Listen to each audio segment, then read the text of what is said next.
Hello दोस्तों, railway ने RRB NTPC के लिए एक और न्यू नोटिस जारी किया है दोस्तों। आज ही आया है दोस्तों। ये जो नोटिस है वो दोस्तों आपकी नॉर्मलाइजेशन के रिगार्डिंग दोस्तों, नॉर्मलाइजेशन को लेकर बहुत ज्यादा स्टूडेंट्स के कंफ्यूजन होता है। बहुत ज्यादा स्टूडेंट्स यहाँ पर कंफ्यूज होते हैं कि ये नॉर्मलाइजेशन होता कैसे है। ये जो नॉर्मलाइजेशन के बाद 100+ नंबर आ जाते हैं वो दोस्तों कैसे आते हैं, और नॉर्मलाइजेशन से हमारे कैसे नंबर घट जाते हैं। हमारे तो आंसर की के द्वारा जो मिलाए थे तब हमारे आंसर जो नंबर आ रहे थे तब आ रहे थे वो 70, और अब हमारे जैसे ही नॉर्मलाइजेशन में रिजल्ट आया तो नॉर्मलाइजेशन से हो गए हमारे यहाँ पर 60 नंबर ही। तो वो कैसे होता है, नॉर्मलाइजेशन का पूरा फंडा दोस्तों ये रेलवे ने समझाया। आपकी जितने भी क्वेश्चन होते हैं वो सभी क्वेश्चन यहाँ पर आंसर किया गया है दोस्तों। वीडियो को एंड तक देखते रहिए, आपके सभी आपके क्वेश्चन का आंसर मिलने वाला है। अगर कोई भाई मेरे यूट्यूब चैनल पर नया है तो यूट्यूब चैनल को सब्सक्राइब कर ले, बेल आइकन को प्रेस कर ले, क्योंकि दोस्तों यहाँ पर ऐसे इंटरेस्टिंग वीडियो मिलते रहते हैं। अगर दोस्तों आप किसी भी एग्जाम की तैयारी करते हैं, किसी गवर्नमेंट जॉब की तैयारी कर रहे हैं जैसे रेलवे, एसएससी, बैंक या फिर किसी भी सेक्टर की, दोस्तों आप टेस्ट सीरीज जरूर लगाते होंगे। दोस्तों टेस्ट सीरीज जब आप लगाते हैं तो दोस्तों उन सभी टेस्ट सीरीज की आपके लिए वैलिडिटी होती है 1 महीने, 2 महीने, 3 महीने, 1 साल।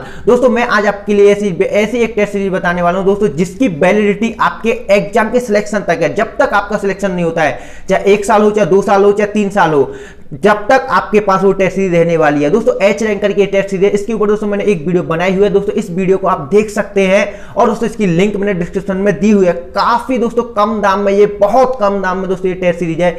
जरूर दोस्तों इस वीडियो को जरूर देखें। इस वीडियो के बाद दोस्तों चलते हैं अपनी वीडियो पर। तो दोस्तों ये है वो जो नोटिफिकेशन जो दोस्तों आया है रेलवे की तरफ से दोस्तों आज ही। दोस्तों इसकी लिंक मैं डिस्क्रिप्शन में दे दूंगा दोस्तों, आप आराम से पढ़ सकते हैं। दोस्तों इसमें बहुत ज़्यादा क्वेश्चन है और दोस्तों बहुत बड़ी इसमें थ्योरी दी हुई है, तो इसे अगर मैं पढ़ता हूं तो दोस्तों बहुत ज़्यादा टाइम लग जाएगा। दोस्तों आप आराम से पढ़ सकते हैं। मेन टॉपिक मैं इसमें बता देता हूँ वीडियो में। दोस्तों आप जरूर पढ़ें दोस्तों। अगर आपको इस नॉर्मलाइजेशन से लेकर कोई भी क्वेश्चन होते हैं तो दोस्तों इसका लिंक मैं डिस्क्रिप्शन में जरूर दूंगा। पर जो क्वेश्चन है दोस्तों यहाँ पर पहला है आपका by examination conduct in multiple session, और दोस्तों यहाँ पर बाय नॉर्मलाइजेशन इज नेसेसरी। दोस्तों जो जितने भी भाई यहाँ पर ये सोचते हैं कि नॉर्मलाइजेशन होता क्यों है, दोस्तों वो इससे पढ़ सकते हैं क्यों नॉर्मलाइजेशन कराया जाता है। तो दोस्तों यहाँ पर इसका जो आंसर है वो दोस्तों ये है कि यहाँ पर मल्टीपल शिफ्ट में यहाँ पर एग्जाम होता है। उसमें दोस्तों कोई तो ऐसा होता है जो कि आपकी हार्ड शिफ्ट होती है, कोई शिफ्ट ऐसी होती है जिसमें आपकी जो ईजी शिफ्ट आ जाती है। दोस्तों इसी को मैनेज करने के लिए यहाँ पर नॉर्मलाइजेशन का यूज किया जाता है, जैसे कि सभी को मैनेज कर जाए, सभी को इक्वल लाया जाए।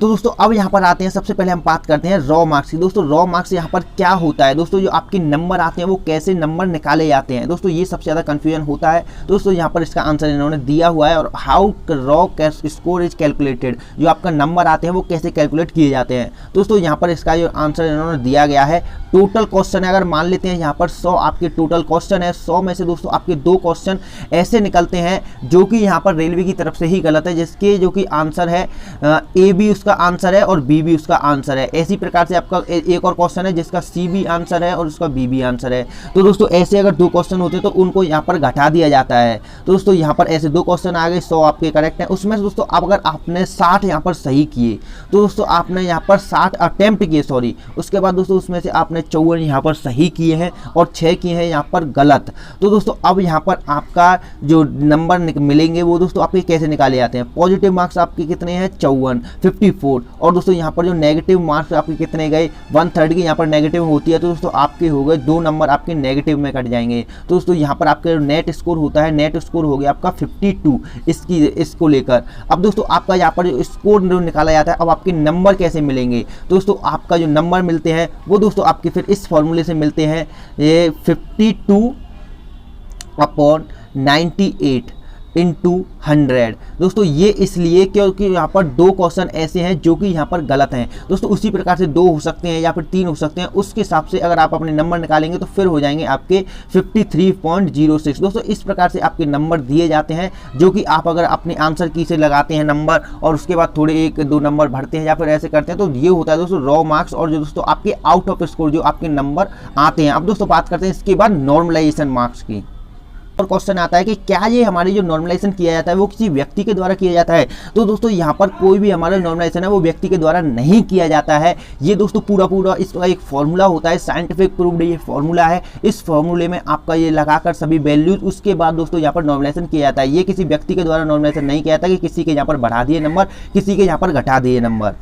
अब दोस्तों यहाँ पर एक और क्वेश्चन है दोस्तों, यहाँ पर ये पूछा जाता है कि यहाँ पर आपकी नॉर्मलाइजेशन के बाद नंबर घट सकते हैं, बढ़ भी सकते हैं। तो दोस्तों यहाँ पर रेलवे ने आंसर किया गया है कि यहाँ पर हाँ यस, आपके नंबर नॉर्मलाइजेशन के बाद घट भी सकते हैं और नंबर बढ़ भी सकते हैं। और इसका जो कारण है वो है आपकी शिफ्ट, आपकी शिफ्ट में कैसा पेपर आया है। अगर आपकी शिफ्ट में ईजी पेपर आया है तो फिर आपके नंबर घटेंगे, अगर आपकी शिफ्ट में हार्ड पेपर आया है तो फिर आपके नंबर बढ़ेंगे। यहाँ पर दोस्तों एक और क्वेश्चन है वो दोस्तों यहाँ पर ये कि बहुत सारे स्टूडेंट पूछते हैं दोस्तों यहाँ पर कि 100 नंबर से ऊपर आपके नंबर जा सकते हैं नॉर्मलाइजेशन में। दोस्तों इस बार एनटीपीसी में आपके 100 नंबर से ऊपर भी जा सकते हैं इस बार, और यहाँ पर आपकी जाते भी हैं। ये दोस्तों इसके द्वारा इसके आगे पूछा गया है कि क्या यहाँ पर फर्स्ट टाइम ही 100 नंबर ऊपर जाएंगे, 100 से ऊपर। तो दोस्तों रेलवे का आंसर है कि नहीं, इससे पहले भी हमने कई स्टूडेंट्स हैं जिनके हमने 100 से ऊपर दिए हैं। जैसे कि आपने ग्रुप डी में देखा था कि इनके 100 से ऊपर मार्क्स आए थे, वो दोस्तों नॉर्मलाइजेशन का ही नॉर्मलाइजेशन ही उसका कारण था। तो आपके यहाँ पर 100 से ऊपर इस बार भी जाएंगे और पहले से भी जाते हैं। दोस्तों मैं यहाँ पर इंपॉर्टेंट क्वेश्चन पढ़ रहा हूँ दोस्तों, इसकी लिंक मैं डिस्क्रिप्शन में दे दूंगा, डिस्क्रिप्शन को आप जरूर चेक करें,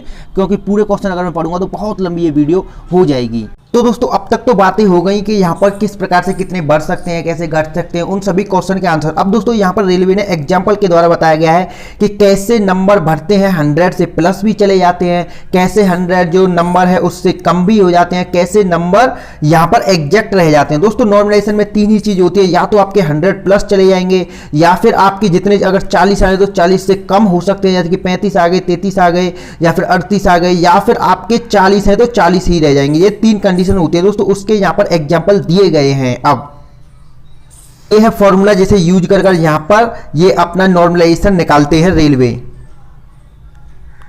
अब दोस्तों इसने यहां पर कुछ यहाँ पर शिफ्ट ली हुई है, सेशन लिए हुए हैं दोस्तों, 9 सेशन यहाँ पर 9 शिफ्ट ली है, उसका यहाँ पर दोस्तों यहाँ पर इसने दिखाया किस प्रकार से इन सभी का नॉर्मलाइजेशन होगा। अब दोस्तों यहाँ पर क्या करते हैं, इन सभी शिफ्ट में जो नॉर्मलाइजेशन निकालने के लिए एक बेस सेशन लिया जाता है। बेस सेशन दोस्तों वो होता है जिसमें कि आपकी एवरेज रॉ नंबर, सबसे हाईएस्ट एवरेज रॉ नंबर रहते हैं। तो दोस्तों आप यहाँ पर देख सकते हैं 7th शिफ्ट है, इसमें आपके जो सबसे ज्यादा यहाँ पर आपके रह रहे हैं जो रॉ मार्क्स है मीन वैल्यू, दोस्तों ये एवरेज वैल्यू है जो कि सबसे ज्यादा है। अब इसी को क्या करेंगे, यही हमारी ले जाएगी बेस सेशन ले जाएगी, ये बेस नंबर हो गए। इसी के आधार पर अब सभी हमारे यहाँ पर नॉर्मलाइजेशन किए जाएंगे सभी शिफ्ट के ने लिया हुआ है। देखो आप देख सकते हैं यहाँ पर अब किस प्रकार से ये यहाँ पर किस प्रकार से किया जाता है नॉर्मलाइजेशन। दोस्तों आप यहाँ पर देख सकते हैं, ये इस पहला जो एग्जांपल लिया गया है यहाँ पर लिया गया है, यहाँ पर इसके 75 नंबर आए हैं। अब इसका देखते हैं नॉर्मलाइजेशन के बाद कितने नंबर होते हैं। दोस्तों यहाँ पर बेस सेशन लिया हुआ है इन्होंने 7 और यहाँ पर सेशन 8 शिफ्ट 8 का यहाँ पर ये ले रहे हैं, शिफ्ट 8 का यहाँ पर ये पर्सन है, उसके 75 नंबर आए हैं। तो यहाँ पर अब दोस्तों नॉर्मलाइजेशन के बाद देख सकते हैं, नॉर्मलाइजेशन के बाद इसके नंबर हो गए, वो हो गए दोस्तों यहाँ पर 115 नंबर। तो यहाँ पर 100 प्लस भी गए दोस्तों, ये है इसका। ऐसे इस प्रकार से यहाँ पर इनके लोगों के 100 प्लस भी चले जाते हैं नॉर्मलाइजेशन के बाद। दोस्तों इसके जो है 75 नंबर हार्ड शिफ्ट में, आप अगर हिंदी में अगर साफ शब्दों में समझें तो दोस्तों ये इसके 75 नंबर हार्ड शिफ्ट में बहुत ज्यादा हो गए। तो अब इसके हार्ड शिफ्ट में 75 नंबर इस बंदे के आए हैं, तो फिर इसके नॉर्मलाइजेशन के बाद आप देख सकते हैं कि 115 100 प्लस पार कर गए। दोस्तों ये होता है यहाँ पर 100 प्लस आने का मतलब। तो दोस्तों यहाँ पर आप एक और देख सकते हैं, यहाँ पर एग्जांपल दूसरा लिया हुआ है। एग्जांपल दूसरे में दोस्तों यहाँ पर सेशन शिफ्ट 8 शिफ्ट के ही दोस्तों यहाँ पर 8वीं शिफ्ट के लिया हुआ है, और दोस्तों यहाँ पर रॉ मार्क्स है जो वो है दोस्तों यहाँ पर 35 नंबर है। और दोस्तों यहाँ पर इसका आप देखते हैं तो नॉर्मलाइजेशन के बाद जो नंबर हो जाते हैं वो दोस्तों 58 हो जाते हैं। पिछली बार में दोस्तों आपने देखा था कि पिछली बार में यहाँ पर 75 नंबर थे और 75 के बाद इनके हो गए थे 115। दोस्तों इनके नंबर भी बहुत ज्यादा हाई थे हार्ड शिफ्ट में। अब दोस्तों हार्ड शिफ्ट में दूसरा लिया तो इनके नंबर है 35 और नॉर्मलाइजेशन के बाद हो गए 58.09। दोस्तों इस प्रकार से इनका नॉर्मलाइजेशन चलता है। इसके बाद दोस्तों आप देख सकते हैं यहाँ पर तीसरा यहाँ पर एग्जांपल लिया हुआ है दोस्तों, ये है ये 9वीं शिफ्ट का है। तो दोस्तों 9वीं शिफ्ट में दोस्तों आप 9th सेशन का देखें तो इनके रॉ नंबर मार्क्स आए दोस्तों, इनके 35 आए हैं। और दोस्तों इनके अब दोस्तों यहाँ पर देखते हैं कि नॉर्मलाइजेशन के बाद दोस्तों यहाँ पर बढ़ गए ये 40। तो दोस्तों पहले आप देखेंगे कि पहले दोस्तों यहाँ पर जो सेशन 8 था दोस्तों, यहाँ पर आप देख सकते हैं जो कि सेशन 8 था, यहाँ पर भी 35 नंबर थे। और दोस्तों इनके नॉर्मलाइजेशन के बाद जो नंबर बढ़े दोस्तों 58 हो गए। और दोस्तों यहाँ पर जो सेशन 9 था, सेशन 9 में भी यहाँ पर 35 नंबर आ रहे हैं रॉ मार्क्स। और दोस्तों यहाँ पर अगर आप देखेंगे तो इनके जो नंबर है मात्र 40 बढ़े हैं। तो दोस्तों यहाँ पर अब आप देखेंगे कि नंबर तो सेम आ रहे हैं दोनों के क्वेश्चन अटेम्प्ट करने के बाद। 35 नंबर आए हैं शिफ्ट 9 वाले के, 35 आए हैं शिफ्ट 8 वाले के। तो 35 इसके भी 35 हैं। तो फिर यहाँ पर इसके जो नंबर हो गए वो इसके तो हो गए दोस्तों यहाँ पर 58 और दोस्तों यहाँ पर हो गए इसके 40 ही। तो यहाँ पर इतना अंतर कैसे, 18 नंबर का अंतर कैसे दोस्तों? ये होता है शिफ्ट का दोस्तों, ये भी नॉर्मलाइजेशन में होता है। दोनों के आए तो 35-35 लेकिन पर नॉर्मलाइजेशन के बाद इतने बढ़ गए दोस्तों, ये होता है शिफ्ट का खेल। तो यहाँ पर एक और चौथा एग्जाम्पल दिया हुआ है दोस्तों। यहाँ पर देख सकते हैं कि यहाँ पर इन्होंने लिया है 7 सेशन 7 का और इनके जो रॉ मार्क्स आए दोस्तों यहाँ पर आए हैं 40। दोस्तों ये सबसे ऐसी है जिसमें सबसे ज्यादा नंबर सभी स्टूडेंट्स के आए हैं। दोस्तों यहाँ पर जब नॉर्मलाइजेशन देखा गया सेशन 7 का तो दोस्तों यहाँ पर कुछ भी चेंज नहीं हुआ है, इसके 40 के 40 ही हो गए, क्योंकि यहाँ पर हर किसी स्टूडेंट्स के नंबर अच्छे ही आए हैं इसमें। दोस्तों इसकी जो मीन वैल्यू निकली थी, एवरेज वैल्यू, वो भी काफी ज्यादा निकली थी दोस्तों। आप देख सकते हैं इसकी जो एवरेज वैल्यू थी वो दोस्तों सबसे ज्यादा थी, यहाँ पर 29 से 26 इस प्रकार से, यहाँ पर इसकी 38 थी। इसी प्रकार दोस्तों आप देख सकते हैं एग्जांपल 5 में दोस्तों एग्जांपल यहाँ पर 6 दोस्तों दो दिए हुए हैं। यहाँ पर दोस्तों रॉ मार्क्स हैं 23, इसके बाद दोस्तों इनके जो नॉर्मलाइजेशन के बाद हो गए 27 और दोस्तों रॉ मार्क्स हैं यहाँ पर इनके सेशन 10 में इनके भी 23 हैं और दोस्तों यहाँ पर हो गए इनके 27। तो यहाँ पर दोनों के सेम है। तो दोस्तों यहाँ पर आप देख सकते हैं दोनों के सेम है इसके में, जो कि शिफ्ट में ऐसा भी हो सकता है दोस्तों। हर केस यहाँ पर दोस्तों हर एग्जाम्पल में दिखाया गया है। इसके बाद दोस्तों यहाँ पर सबसे मोस्ट इंपोर्टेंट कि यहाँ पर नंबर कैसे घटते हैं दोस्तों। नंबर आप देख सकते हैं कि नॉर्मलाइजेशन में रॉ मार्क्स से दोस्तों अगर रॉ मार्क्स 35 है तो उससे नीचे भी आ सकते हैं दोस्तों, इसका भी इन्होंने बताया है। ऐसा भी पॉसिबल है लेकिन पर ऐसा बहुत कम केस में होता है ये पॉसिबल। तो दोस्तों यहाँ पर इनके रॉ मार्क्स हैं वो दोस्तों यहाँ पर देख सकते हैं 75 और दोस्तों यहाँ पर नॉर्मलाइजेशन के बाद हो गए इनके नंबर 73। तो ऐसा भी देखा गया है कि यहाँ पर आपके जो नंबर है वो आपके घट भी जाते हैं, लेकिन पर दोस्तों जब घटते हैं तो ज्यादा नहीं घटते, जैसे कि 10-10 नंबर घटे या फिर 5-5 20-20 नंबर घटे दोस्तों, आपके 1 नंबर 2 नंबर 3 नंबर 5 नंबर इस प्रकार से कम नंबर ही घटते हैं। तो दोस्तों ये होता है नॉर्मलाइजेशन के कुछ यहाँ पर इस प्रकार से नॉर्मलाइजेशन किए जाते हैं, जो कि दोस्तों आपके यहाँ पर इसने अब रेलवे ने बता दिया, जो कि कुछ दिन बाद ही आपका जब रिजल्ट आएगा तो इसमें आप कंफ्यूज ना हो कि हमारे नंबर तो इतने हैं, इस नंबर के इसके नंबर इतने हो गए। वो डिपेंड करता है टोटली आपकी शिफ्ट पर, किस प्रकार से आपके नंबर है, किस प्रकार से आपको शिफ्ट में जो पेपर आया था उसी प्रकार से आपके नंबर दिए जाएंगे। हर किसी शिफ्ट का केस अलग हो सकता है।